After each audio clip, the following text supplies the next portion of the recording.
Monsieur le Président, Monsieur le Ministre, Monsieur le Président de la Commission, Madame la rapporteure, mes chers collègues, le développement des liens entre le Qatar et la France n'est plus à démontrer.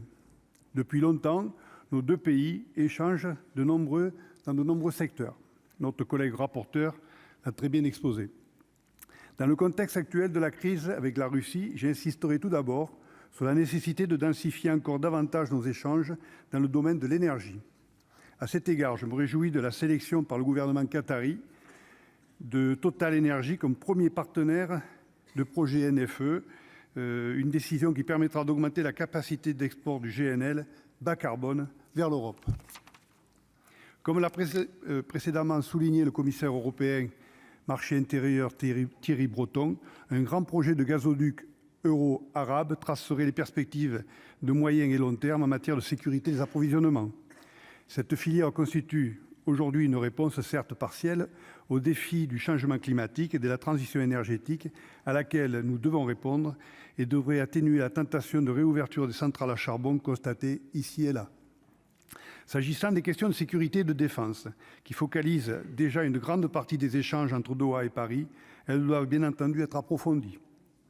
De déclarations d'intention relatives à la lutte contre le terrorisme et le blanchiment, à celles relatives à la mise en place de dialogues stratégiques, de nombreux outils renforcent régulièrement notre relation bilatérale, une relation qui contribue à la sécurité globale.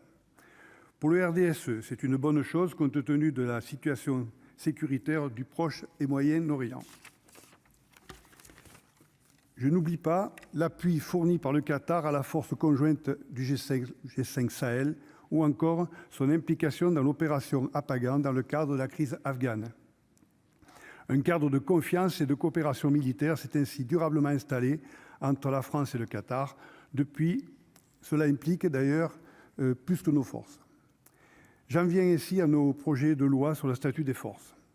Bien que ce texte soit indépendant des événements de la Coupe du monde de football qui se profile, sans se prononcer sur l'opportunité d'une telle compétition dans un pays plus connu pour les richesses de son sous-sol que pour ses pelouses, qui se profile, nous avons tout intérêt à adopter rapidement car constitue un gage de bonne intention de la part du Qatar aux relations de nos exigences constitutionnelles et conventionnelles, ça a été dit.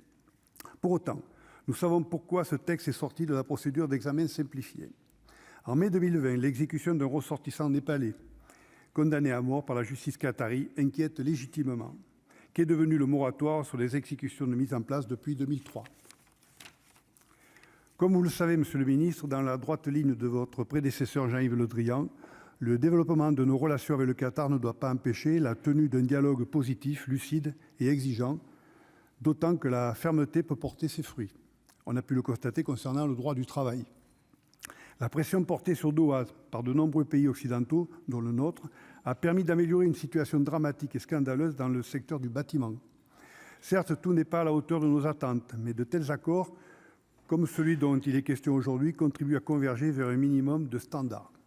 Car outre la protection de nos ressortissants concernés par cet accord, c'est aussi par la multiplication de ce type de relations entre pays, au demeurant très différents, que les progrès sensibles dans le domaine des droits de l'homme peuvent être actés.